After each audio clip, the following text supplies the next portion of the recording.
naman akalain na hindi ko rin inaasahan pa nang tulad mo ay aking makilala.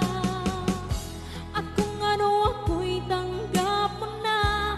Sa pagpapatunay ng ating istorya ay magkasama pa nga rin si Kalingap Tata at si Ate Marian. At kinakantahan na nga ni Kalingap Tata si Ate Marian. Sabi pa nga ni Kalingap Tata ay tuwang-tuwa daw talaga siya sapagkat sa wakas ay natagpuan niya ng muli ang babae na talaga namang makapagpapakilig ng kanyang puso at sa tingin niya ay deserve niya. Sapagkat si Ate Marian nga ay talagang napakaganda, masiyahin, hindi suplada at talagang masarap kasama dahil nakikiride siya sa mga trip nyo at lalong-lalo sa mga good vibes. Samantalang si Kuya Arjon ay talagang inaasar pa rin si Kalingap Tata na huwag niya daw bula-bulahin si Ate Marian dahil hindi na raw sila magkaedad. Kaya naman kinakantahan siya ni Kalingap Tata nang nakaka-bad trip daw siya dahil talagang hindi daw siya boto kay Ate Marian at kay Kalingap Tata. Pero joke lang naman Hindi pa ito yung una natin pakita. Salamat ha. Ano Marian, ang saya-saya ko ngayon na wala na kita. Sana Parang ko nabitiwan yung kamay. Panganay ka saan niya, Kuya Tats? Ha? Panganay ka saan niya? Ano panganay? Panganay! Nakakatandang kapatid. Sanayo. Imagine ha, tingin niya sa akin, 31 pa lang ako. Oo, di ba? Di ba? Nakaka-bad trip ka na! Di ba diskarte pa ako? At kung ano ako'y tanggap mo na. Grabe at patuloy pa nga rin sa pangaasar si Kuya Arjon kay Kalingap Tata at kay Ate Marian. Ngunit syempre hindi pa rin siya pinapansin ni Kalingap Tata sapagkat focus lang talaga si Kalingap Tata sa goal na mapasagot si Ate Marian o pumayag na manligaw siya sa dalaga. Talagang gustong-gusto ni Kalingap Tata ang dalaga at sinasabi niya nga na parang nakita niya na daw ang lahat sa kanya sapagkat kompletong-kompleto na daw talaga dahil napakaganda ng ugali nito, napakamarespeto, napakaganda at talagang napakasarap kasama. Kaya sino pang hindi mai-in love kay Ate Marian? Parang lahat nga ng katangian ng magagandang babae ay talaga nasa kanya na. Kaya naman talagang ayaw na siyang pakawalan ni Kalingap Tata. Pangandyan ka na. Bad trip ka na! Hindi, ako. Tinuring pa naman kita na barkada. Hindi. Ano? Di ba? Nakakaloko ka na. 20 years old. Niligawan mo. Di ba? Sinagho ka usang matanda.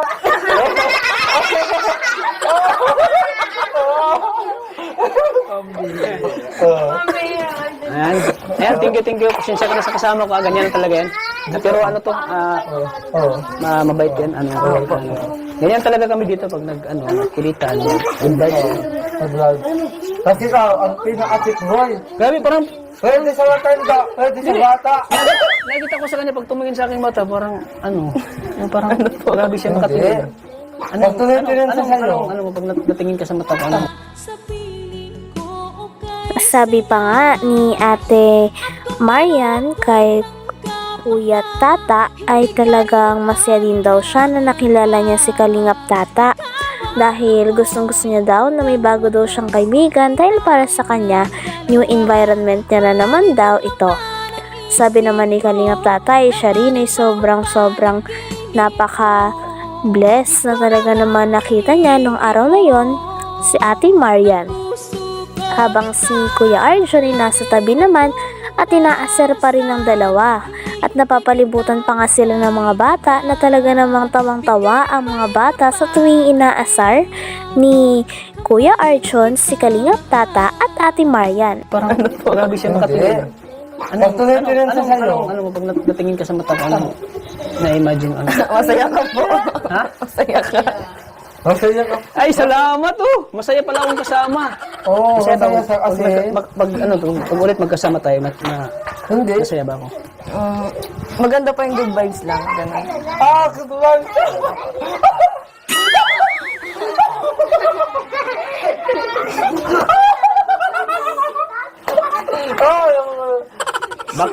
Baka soon hindi na good vibes. Oh, God. Love vibes na. Sana all. Hindi, baka sa susunod, hindi na good vibes. Bad vibes mo.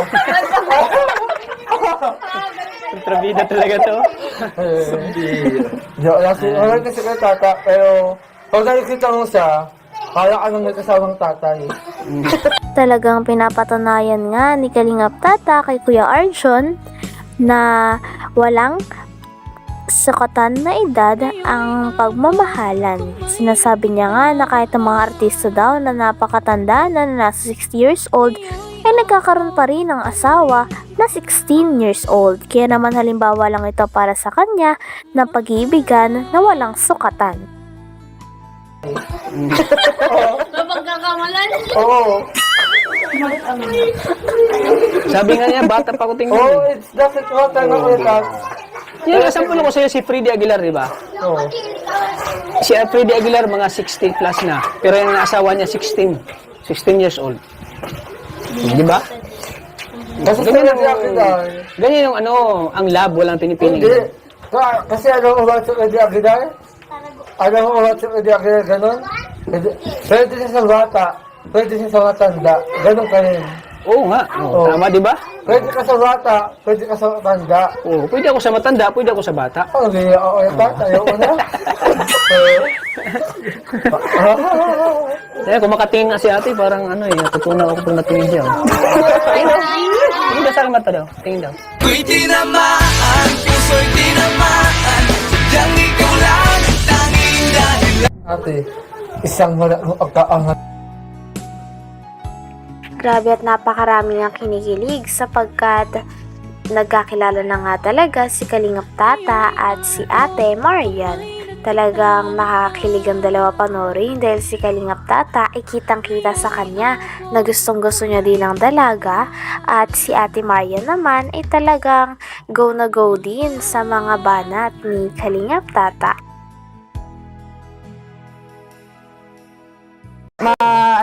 Mahilig lang ako tumingin sa mata. Kaya, Anong nakita mo sa mata ko? Brown?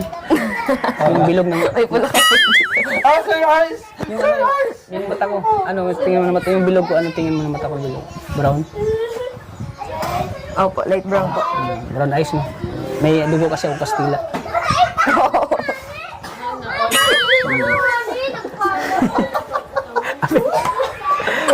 Apil ulit, apil.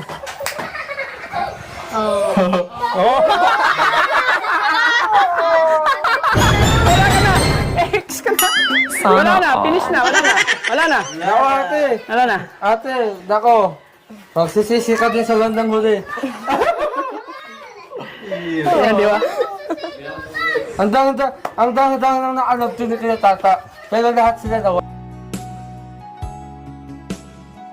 Grabe at sana nga magkaroon pa nga ng part 2 ang kanilang pag-ibigan at kanilang pagkikita dahil napakaraming fans na nga ang nangihingi ng part 2 nito dahil sila din ay kinikilig kay Kalingap Tata pati na rin sa napakagandang dalaga at napakabait na dalaga na si Ate Marian. Sana marami pa tayong araw na Yung kaway! Yung kaway mo. sa Kalingap dahil sobrang saya ko ngayon at dahil po nag-aaral si Marian, bibigay ko siya ng 500 pesos. Marian. Para sa pag-aaral mo yan, Opo, thank you po. Sana di pa ito na natin pagkikita. Sana araw-araw tayo magkikita. Okay lang sa'yo? Okay lang sa'yo? Ha? Joke lang. Joke lang. Sige. Ayan. Sana makatulong yan sa'yo sa pag-aaral mo. Sige. Thank you po. Thank you. Ulit. Bye-bye. Bye-bye po. Hanggang dito na lamang muna ang ating nakakakilig, napaka-sweet at talaga namang sobrang nagtitrending na istorya ni Kalingap Tata at ni Ate Marian. Maraming salamat sa inyong panonood. Hanggang sa muli. Bye!